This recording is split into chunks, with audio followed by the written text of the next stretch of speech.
Sa ngalan ng Ama, ng Anak at ng Espiritu Santo. Sumainyo ang Panginoon. Mga kapatid, tinipon tayo bilang mga kaanib ng angka ng Diyos. Kaya dumulog tayo sa maawaing Panginoon na nagpapatawad ng lubos. Sinugong tagapagpagaling sa mga nagsisisi, Panginoon, kaawaan mo kami. Dumating na tagapag-anyayang mga makasalanay magsisi, Kristo, kaawaan mo kami.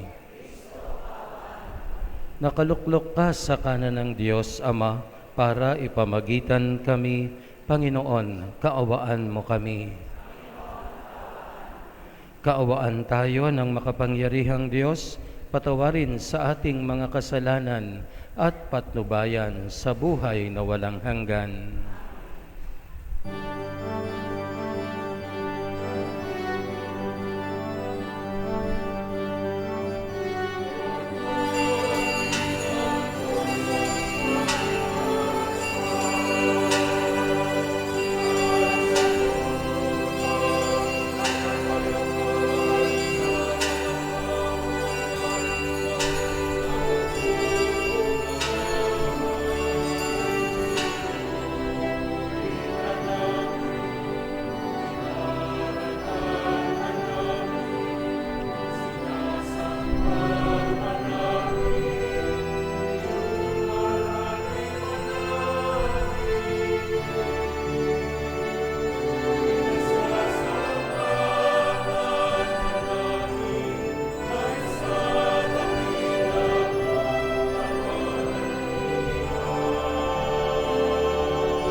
Manalangin tayo.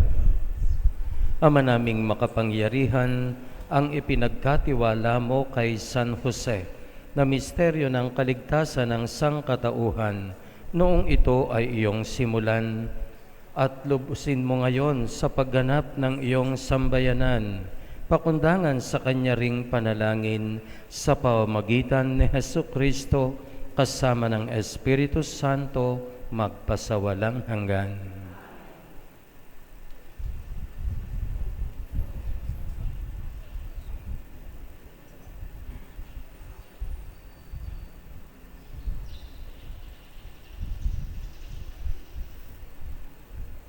Pagbasa mula sa ikalawang aklat ni Samuel. Noong mga araw na iyon, sinabi ng Panginoon kay Nathan, "Ganito ang sabihin mo kay David, pagkamatay mo, isa sa iyong mga anak ang ipapalit ko sa iyo. Patatatagin ko ang kanyang kaharian. Siya ang magtatayo ng templo para sa akin, at sa kanyang angkan, magmumula at manghahari sa aking bayan magpakailanman. Kikilanlin ko siyang anak, at ako naman ay magiging ama niya. At magiging matatag ang iyong sambahayan. Ang iyong kaharian ay hindi mawawaglit sa aking paningin, at mananatili ang iyong trono. Ang salita ng Diyos. Lahi niya'y walang wakas, kailanman hindi lilipas. Pag-ibig mo poon na di magmamaliw, ang sa tuwid-tuwina ay aking aawitin. Ang katapatan mo ay laging sasambitin, yaong pag-ibig mo'y walang katapusan, sintatag ng langit ang iyong katapatan. Sabi mo, o poon, ikaw ay may tipan, ng iyong ginawa kay David mong hirang, at iyo ang iyong pangakong iniwan. Isa sa lahi mo ay laging maghahari, ang kaharian mo ay mamamalagi.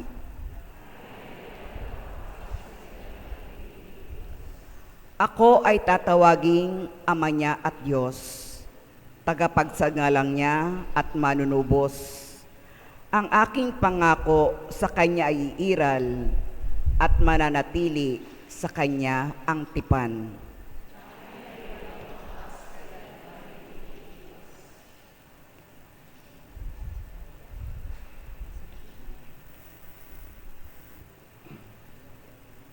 Pagbasa sa sulat ni Apostol San Pablo sa mga taga-Roma. Mga kapatid, ipinangako ng Diyos kay Abraham at sa kanyang lahi na mamanahin nila ang sanlibutan, hindi dahil sa pagsunod niya sa kautusan, kundi sa kanyang pananalig sa Diyos, at sa gayon siya'y pinawalang sala. Kaya nga ang pangako ay nababatay sa pananalig upang ito'y maging isang kaloob sa lahi ni Abraham. Hindi lamang sa mga sumusunod sa kautusan, kundi sa lahat ng nananalig sa Diyos, tulad niya. Yamang iyan ang ama nating lahat. Ganito ang nasusulat, ginawa kitang ama ng maraming bansa. Ang pangakong ito ay may bisa sa harapan ng Diyos na kanyang pinananaligan. Ang Diyos bumubuhay sa mga patay at lumikha sa lahat ng bagay. Bagamat wala ng pag-asang magkaanak, nanalig pa rin si Abraham na siya'y magiging ama ng maraming bansa ayon sa sinabi sa kanya, kasindami ng bituin at magiging lahi mo. Kaya dahil sa kanyang pananalig, siya'y pinawalang sala. Ang salita ng Diyos.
Sumainyo ang Panginoon. Ang mabuting balita ng Panginoon ayon kay San Mateo. Si Jacob ang ama ni Jose na asawa ni Maria. Si Maria naman ang ina ni Jesus na tinatawag na Kristo. Ganito ang pagkapanganak kay Hesu Kristo. Si Maria na kanyang ina at si Jose ay nakatakda ng pakasal. Ngunit bago sila nakasal, si Maria ay natagpuang nagdadalang tao. Ito'y sa pamamagitan ng Espiritu Santo. Isang taong matuwid itong si Jose na kanyang magiging asawa. Ngunit ayaw niyang mapahiya si Maria, kaya ipinasya niyang hiwalayan ito ng lihim. Samantalang iniisip ni Jose ito, napakita sa kanya sa panaginip ang isang anghel ng Panginoon. Sabi nito sa kanya, Jose, anak ni David, huwag kang matakot na tuluyang pakasalan si Maria, sapagkat siya'y maglilihi sa pamamagitan ng Espiritu Santo. Manganganak siya ng isang lalaki, at ito'y pangangalanan mong Jesus, sapagkat siya ang magliligtas sa kanyang bayan sa kanilang mga kasalanan. Nang magising si Jose, sinunod niya ang utos ng anghel ng Panginoon. Ang mabuting balita ng Panginoon.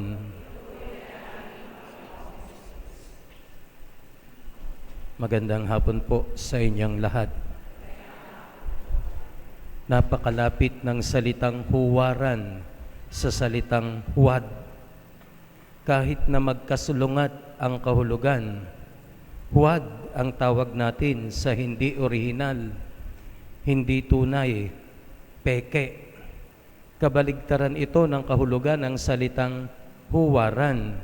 Ibig sabihin, totoo, orihinal, bukod tangi, mabuting halimbawa, dapat tularan.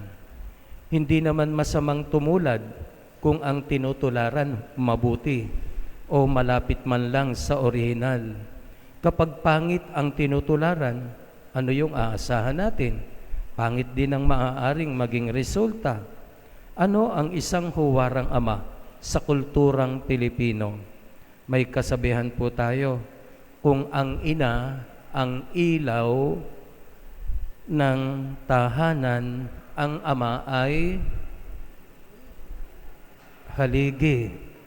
Naririnig ko ngayon, tagapundi ng ilaw. Sa mga bata ko po narinig yan. Pero alam natin, ang ama, haligi. Katulad ng haligi, ang ama, huwaran. Talagang nagbibigay ng katatagan ng pagkatao. Tatlong mahalagang sangkap ng pagpapakatao na maaari nating makita sa karakter ni Jose. Katapatan, paggalang at pakikipagkapwa.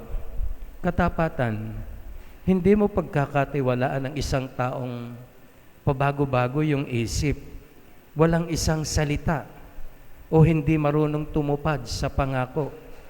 Ang katapatan, hindi sa salita napapatunayan, kundi sa gawa. May mga taong iba yung salita sa ginagawa. Kung may tahimik na karakter sa Ebanghelyo, si Jose ito. Walang linyang binigkas, pero matindi yung pananagutan. Pinanindigan niya si Maria at ang kanyang pagiging ama kay Jesus. Kaya nakakalungkot po sa kasalukuyang panahon, para bagang ang pananagutan ay katumbas ng kalayaan. Uulitin ko po sa kasalukuyang panahon, parang yung pananagutan katumbas ng kalayaan.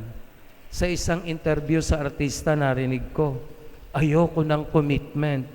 Mas gusto kong malaya ako para magawa ko ang gusto ko. Hindi ba nagpapakita po iyon na ang pangunawa sa laya ay layaw? Magagawa mo ang gusto mo. Hindi na usapin kung ano man yon, masama o mabuti. Nagiging tunay na malaya lang tayo bilang tao kapag kaya na nating yakapin ng kusang loob ang isang pananagutan. Yan po yung tunay na kalayaan. Kaya mong yakapin ng may paninindigan ang pananagutan. Ikalawa, paggalang. Walang mabuting magulang na magtuturo sa anak niya na magmura, manlait, mandaya, at mang-api sa kapwa. Kapag lumaking masama ang ugali ng bata, sa ayaw natin at sa gusto, pwede nating maitanong, sino kaya ang magulang ng batang iyan? Ano kayang klaseng pagpapalaki ang ginawa sa batang iyan? Ang pinakamalakas na katibayan ng pagiging huwaran ni Jose sa buhay ni Jesus ay ang mismong pagkatao. Mismong pagkatao at karakter ni Jesus. Magalang sa kapwa, kahit nga sa maliliit at sa mga mababa at itinuturing na makakasalanan, sila yung kanilang nilalapitan. May paggalang sino man ang tao. Kaya ang pagiging magalang, hindi po basta namamana. Ulitin ko uli. Ang pagiging magalang ay hindi basta namamana. Natututuhan. Yun po yung alalahanin natin. Ano po? Kaya nga, ang pamilya pa rin ang pangunahing eskwelahan na humubog sa atin. At wag po nating kalilimutan iyan. Maliit pa tayo, tinuturo na sa atin yung tinuturing nating magic words. Salamat po, please, paki, sorry po, pasensya na po. Hindi matututong gumalang ang taong hindi naturuang kumilala sa dangal ng tao. Kaya nga, naalala ko noon kapag usapang matanda, pinapaalis ang bata. Ano po? Kasabay ng pagiging magalang, ang pagiging kagalang-galang. Hindi automatic yon. Ano po? Kaya kung gusto mong igalang ka, abay maging kagalang-galang ka. Mahirap galangin ang taong hindi marunong gumalang sa kapwa. Di ba't may mga kasabihan tayo? May kasabihan tayong mga Pilipino, madali ang maging tao, mahirap ang magpakatao. Pakikipagkapwa, ito po yung karugtong ng paggalang. Pag hindi natutong gumalang ang tao, hindi rin niya matututunang makipagkapwa. Iikot lang yung mundo niya sa sarili niya. Ano po? Pinatunayan ni Jose yung pagiging huwaran ng pakikipagkapwa.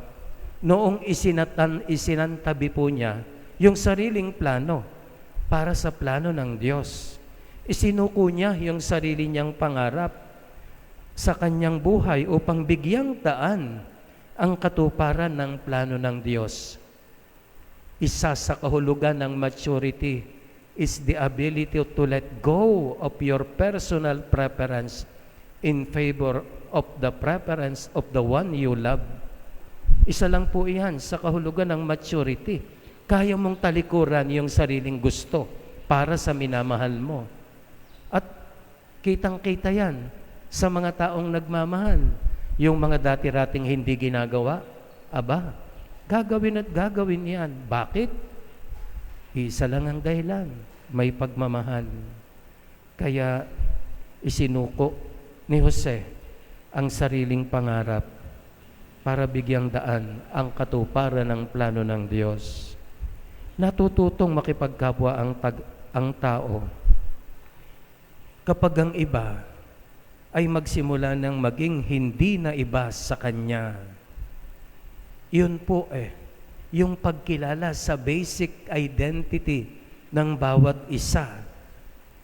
Kapag nakilala natin na hindi na iba, at ito yung halaga ng Ebanghelyo kahapon, realizing our true identity at yung identity ng kapwa mo, na bawat isa rito ay anak ng Diyos. Kapag nakilala mo yan, aba, ibig sabihin, hindi tayo iba. Kaya nga malungkot isipin kung minsan napakadaling sabihin kahit sa aming mga ngaral, mga kapatid. Di po ba? Kapag ramdam na rin ang ikakasakit o ikatutuwa ng iba, ibig sabihin, may malasakit na. Kaya ang pinakamalinaw na tanda ng natututong makipagkapwa ang tao ay kapag marunong na siyang maghunos dili sa silakbo ng damdamin. Normal po yung galit at maraming emosyon. Pero uulitin ko po, tanda na matututo tayong makipagkapwa. Yung biglang silakbo ng damdamin mo, kaya mong kontrolin. Kasi iyon ang sandali, baka kung ano-ano yung masabi mo. Pero kung tatahimik ka muna, hayaan mong mag-clear up ang lahat. Kaya nga si Jose, siguro natulog muna eh. May pumasok ng plano sa loob ni Jose nang malamang buntis ang kanyang pakakasalan. Pero hindi niya ginawa nga, itinulog niya muna para luminiw ang isip at magpasya na panatag ang damdamin. Sa ganyan din matututong makinig sa kalooban ng Diyos. Kaya kahit hindi tunay na ama, si San Jose sa laman, naging totoo pa rin siyang ama kay Jesus. Naging huwaran. Marami na po akong narinig na patotoo ng mga taong nakatagpo ng gabay at kalinga ng ama. Hindi ama sa laman, kundi sa mga naging amain, mga lolo, mga tiyuhin, teacher, maging pari. Mga kapatid, tinuturuan po tayong lahat ng ating Panginoong Hesukristo na tumawag sa kanyang ama bilang ating ama. Naalala niyo na po yung 2 ulit ko nang naikwento tungkol sa ama namin at sa pulubi. Kapwa namin, ayaw tawaging ama namin, kundi your father. Yun ang ibig sabihin nun. Sana bilang isang pamayanan, bilang isang parokya, pag sumikapan natin na walang mga batang mapariwara dahil nasa abroad ang ama o dahil walang kakayahang maging tunay na haligi ang kanilang biological father. Kung lahat ng mga ama sa parokyang ito ay naging tunay na anak ng huwarang amang si Jose, sana wag nating ipagkait ang pagiging huwaran din kahit sa hindi kalaman at dugo. Kaya mga kapatid, hindi lamang para sa mga lalaki. Ano po? Para po sa ating lahat, ang halimbawa ni Jose. Tayong lahat ay maaaring magsilbing magulang, maging huwaran kahit sa hindi kalaman o dugo. Ito sana ang ibunga ng ating pamimintuho kay Jose. Ang kakayahang yakapin ang malasakit para sa iba. Amen. Tumayo po tayo at ipahayag ang ating pananampalataya. Sumasampalataya ako sa Diyos Amang makapangyarihan sa lahat.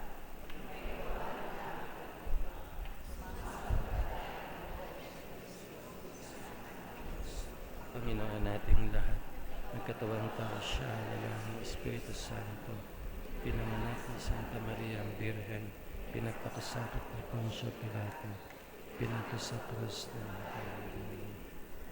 sa kinaroroonan ng limang na may 3 araw na buhay na magpuli, umakyat sa langit, naluluklok sa Diyos Amang makapangyarihan sa lahat.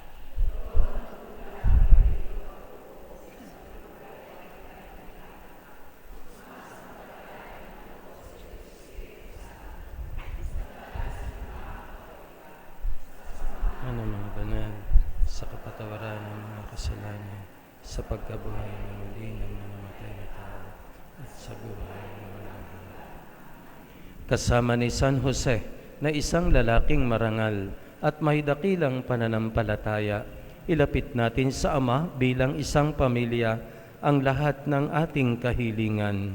Panginoon, dinggin mo ang aming panalangin.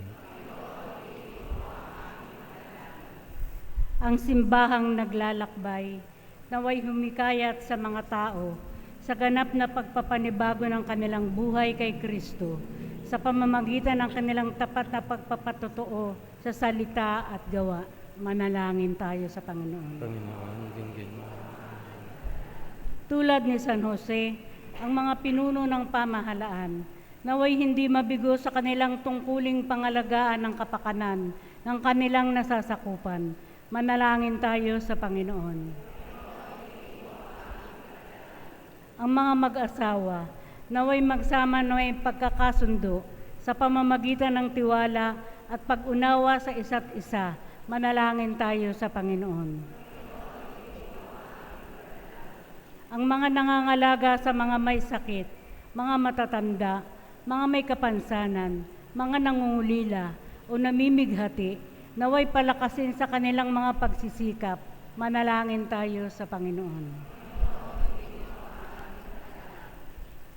Upang mga tanging kahilingan mula sa ating mga kapatid na sina Maria Estrella Bisto, Catre Ann Gatos, Lynn Flores, Ruby Sofia Berso, Cipriano Cruz, Erlinda Climacosa, Lynn Flores, Jackie Loquicho, Mariela Rinapen Abueg, Sally Namuco, Jeanette Jaime, Angel Mangkol, Adonis at Janelia Yanga, Bernadette Pahanonot, Sarina Banson, Franco Baduria, Ivy Duarte, Isabelita Duarte, Concheta Gumapelex, ay gawaran ng katuparan ng Diyos kung ito'y ayon sa kanilang banal na kalooban.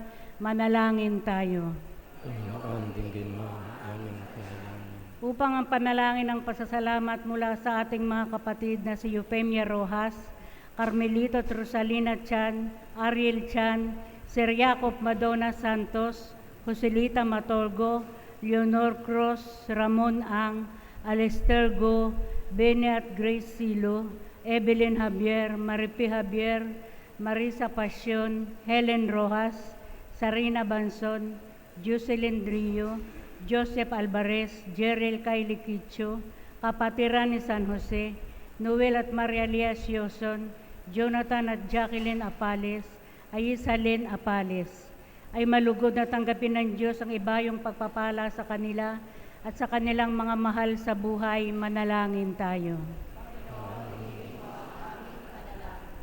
Upang sa mga kapatid na yumao, lalo na sina Emilio Castelo, Salome Pomer, Teodoro Pomer Sr., Merly Gaho, Elena Puso, Julieta Pabella, Bernadita Jaime, Magno Salvador, Leonora Salvador, Belen Castro, Tina Angele Ulidan, Ace Javier, Tina Angele Ulidan, Cisenio at Laureana Rosales, Violeta Villaros, Benji Baluyot, Lourdes Reyes, Narcisa Castiqui, Patricio Castelo Sr., Loretta Ruiz, Melencio Bagsik, Adrian Duarte, Simeon Tigcal, Antonio Castro, Jose Sulit, Sara Kay Abileda, at mga kaluluwa sa purgatorio, sila nawa ay tanggapin ng Diyos sa kanilang maluwalhating kaharian, kapiling ng mga anghel at mga banal.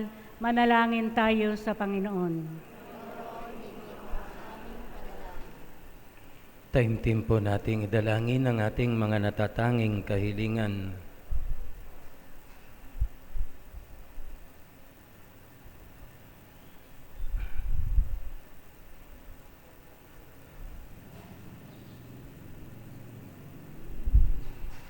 Ama naming nasa langit, sa iyong kagandahang loob at sa pamamagitan ni San Jose, ipagkaloob mo ang aming mga hinihingi, dala ng aming pananampalataya.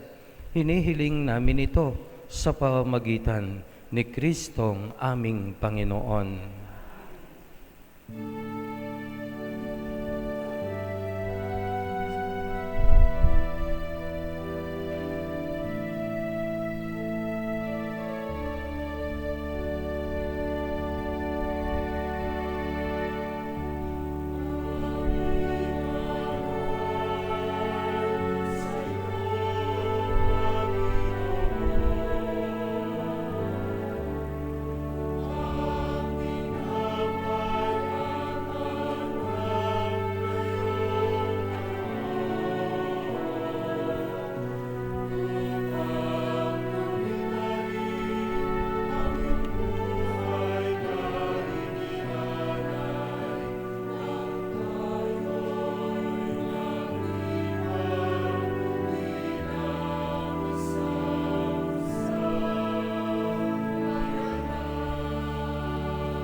Manalangin kayo, mga kapatid, upang itong ating paghahain ay kalugdan ng Diyos sa mang makapangyarihan.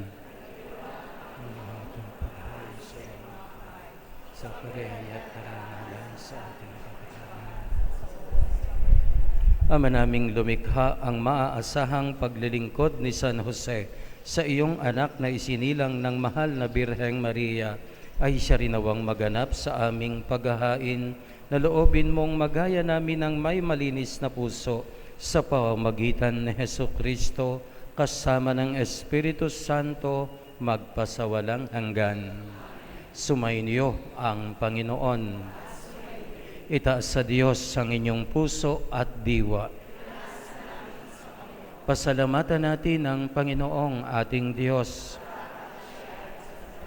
Ama naming makapangyarihan, tunay ngang marapat na ikaw ay aming pasalamatan.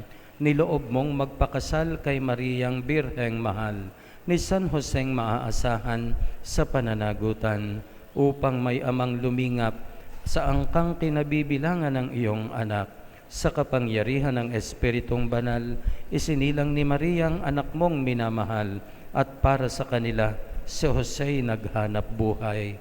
Kaya kaisa ng mga anghel na nagsisiawit ng papuri sa iyo, nang walang humpay sa kalangitan, kami nagbubunyi sa iyong kadakilaan.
Ama naming banal, ikaw ang bukal ng tanang kabanalan, kaya't sa pamamagitan ng iyong Espiritu, gawin mong banal ang mga kaloob na ito, upang para sa amin ay maging katawan at dugo ng aming Panginoong Hesukristo.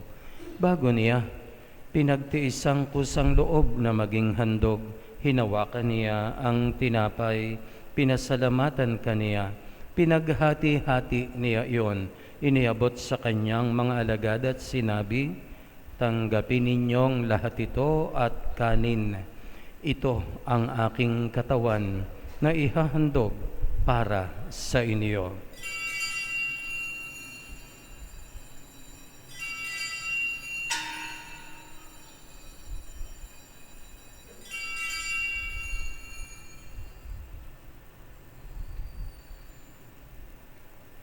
Gayon din naman nung matapos ang hapunan, hinawakan niya ang kalis, muli kaniyang pinasalamatan. Iniabot niya ang kalis sa kanyang mga alagad at sinabi, "Tanggapin ninyong lahat ito at inumin. Ito ang kalis ng aking dugo, ng bago at walang hanggang tipan, ang aking dugo na ibubuhos para sa inyo at para sa lahat sa ikapagpapatawad ng mga kasalanan. Gawin ninyo ito sa pag-alaala sa akin."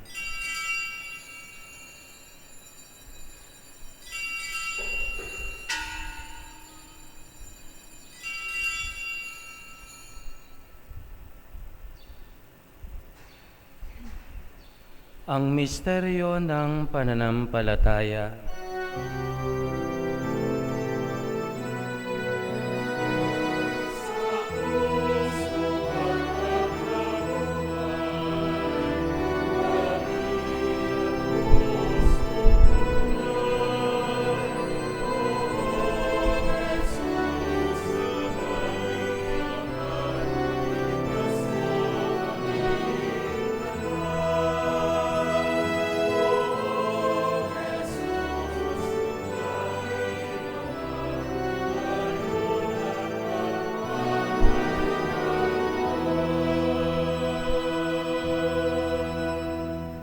Ama, ginagawa namin ngayon ang pag-alala sa pagkamatay at muling pagkabuhay ng iyong anak.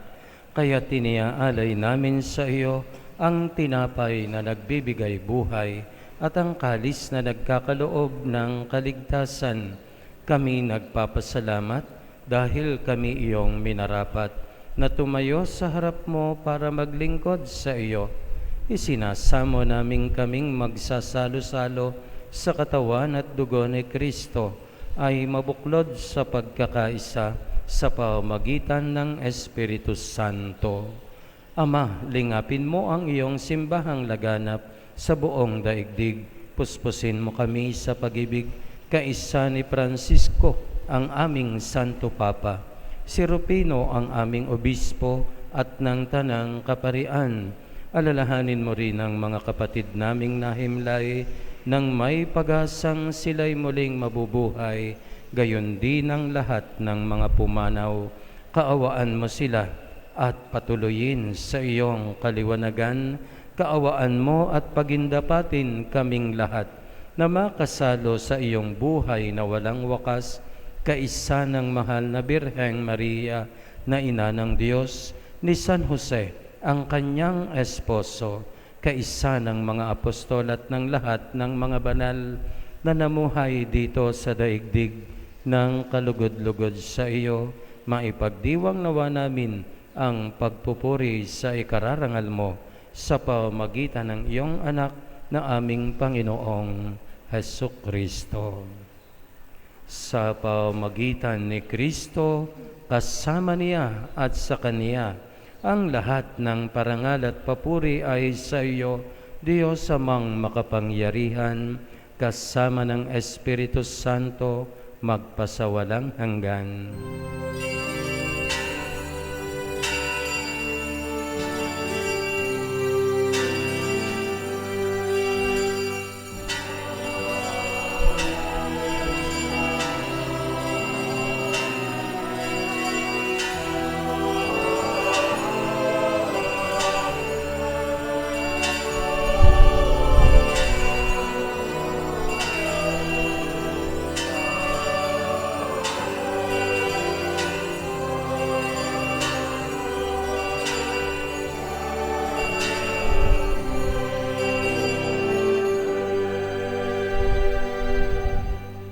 Sa tagubilin ng mga nakagagaling na utos at turo ni Jesus na Panginoon natin at Diyos, ipahayag natin ng lakas loob.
Hinihiling namin kami yadya sa lahat ng masama, pagkalooban ng kapayapaan araw-araw, iligtas sa kasalanan, at ilayo sa lahat ng kapahamakan, samantalang aming pinananabikan ang dakilang araw ng pagpapahayag ng tagapagligtas naming si Jesucristo.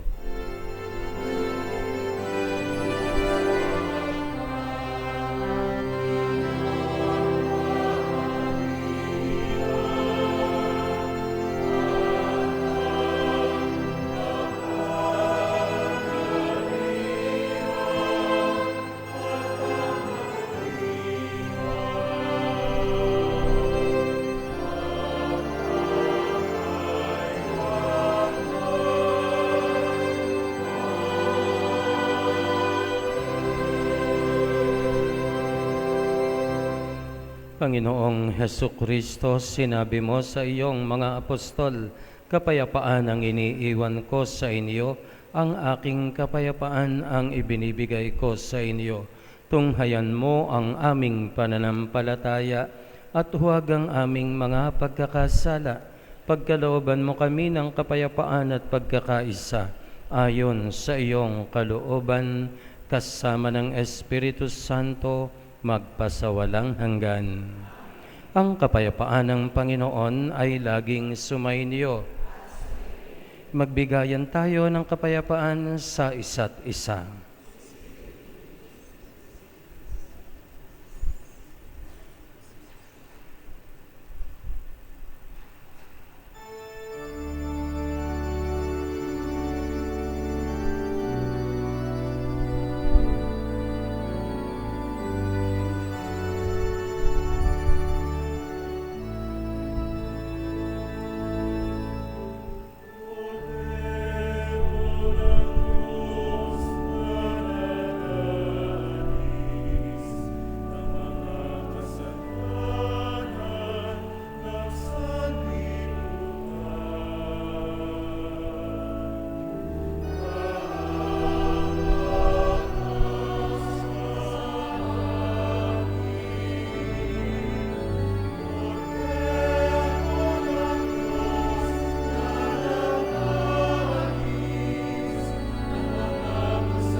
Ito ang kordero ng Diyos. Ito ang nag-aalis ng mga kasalanan ng sanlibutan. Mapalad tayong inaanyayahan sa kaniyang piging. Panginoon, di ako karapat-dapat.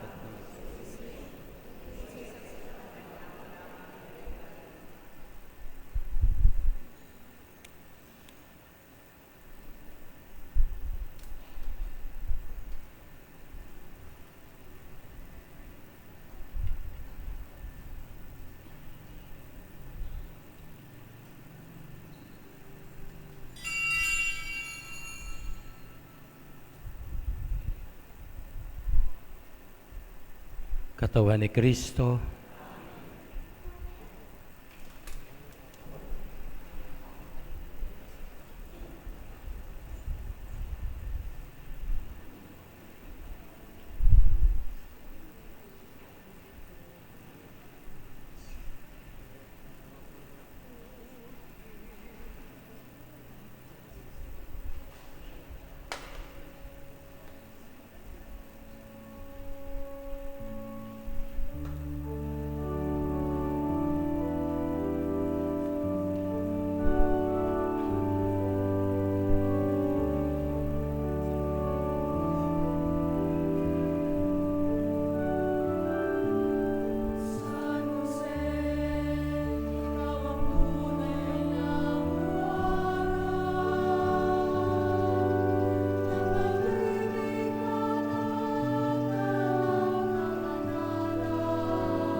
Manalangin tayo. Ama naming mapagmahal, ang iyong angkang nagagalak sa dakilang kapistahan ni San Jose ay iyong pinapakinabang sa banal na pagkain sa iyong hapag. Ay lingapin mong lagi at panitilihin mong tumatanggap ng iyong kaloob sa pamamagitan ni Hesukristo kasama ng Espiritu Santo magpasawalang hanggan. Sumainyo ang Panginoon. Yumuko tayo tingin ang pagpapala ng Diyos. Gawaran nawa kayo ng pagpapala ng maawaing Diyos upang lagi ninyong mapahalagahan ang kanyang karunungang nagdudulot ng kaligtasan ngayon at magpasawalang hanggan. Gawaran nawa ng katatagan ng Diyos ang inyong pananampalataya na nasasalig sa kanyang pagmamahal ngayon at magpasawalang hanggan. Patnubayan nawa ng Diyos ang inyong paglakad sa daang hahantong sa Kanya ngayon at magpasawalang hanggan. At pagpalain nawa kayo ng makapangyarihang Diyos, Ama, Anak at ng Espiritu Santo. Humayo tayong taglayang kapayapaan upang ang Panginoon ay mahalin at paglingkuran. Salamat sa Diyos.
Check.